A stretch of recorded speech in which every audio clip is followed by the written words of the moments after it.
मी पंजाब आज आहे 22 मे 2025 आणि राज्यातल्या या ठिकाणी 22 मे पासून परत राज्यातल्या शेतकऱ्याला सांगू इच्छितो की राज्यामध्ये 30 तारखेपर्यंत असाच ओढे नाले नदी वाहणारा पाऊस पडणार आहे म्हणून हा अंदाज लक्षात येतो। मुंबईला देखील मुसळधार पाऊस पडणार आहे म्हणून मुंबईवाल्यांनी सतर्क राहण्याची गरज आहे।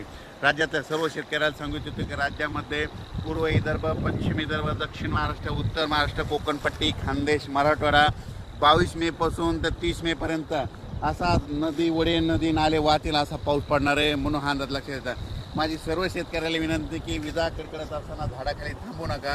त्याच्यानंतर विजा कडकडत असताना आपले पाळीव प्राणी झाडाखाली बांधू नका, कारण की झाडावर जास्त विजा पडतात म्हणून हे अंदाज लक्षात येतात। नारळाच्या झाडावर देखील वीज पडते म्हणून नारळाच्या झाडाखाली थांबू नका। मोबाईलचं नेट देखील बंद करा।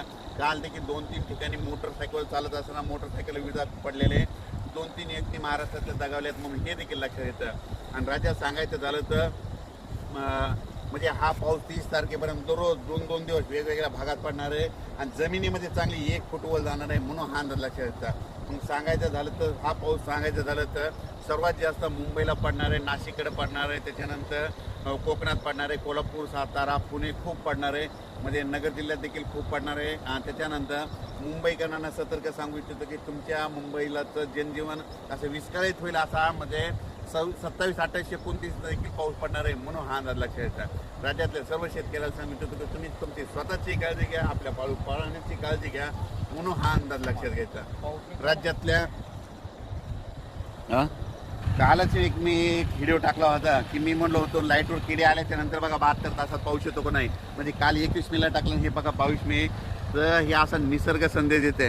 आणि आणखीन एक सगळ्यात महत्त्वाचं सांगतो की 15 मे ते 30 मे दरम्यान ज्या गावात जास्त पाऊस पडला त्या गावात पावसाळ्यात जास्त पाऊस पडतो आणि त्या गावाला झुकतं माप राहतं म्हणून हे सगळ्यांनी लक्ष घ्यायचं। हे कोणताच तज्ज्ञ तुम्हाला सांगणार नाही।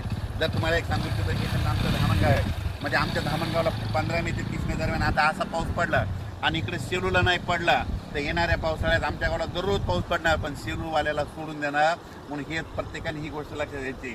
ज्या गावाला जास्त पाऊस पडला तिथं जास्त पाऊस पडतो म्हणून हे लक्षात येतं। राज्यातल्या सर्व शेतकऱ्याला सांगू इच्छितो की लगेच उद्याच्याला एक अंदाज दिला जाईल म्हणून हे लक्षात घ्यायचं। हे पाहू शकता आमच्या इकडल्या सगळ्या नद्याला पूर आलेला आहे। धन्यवाद।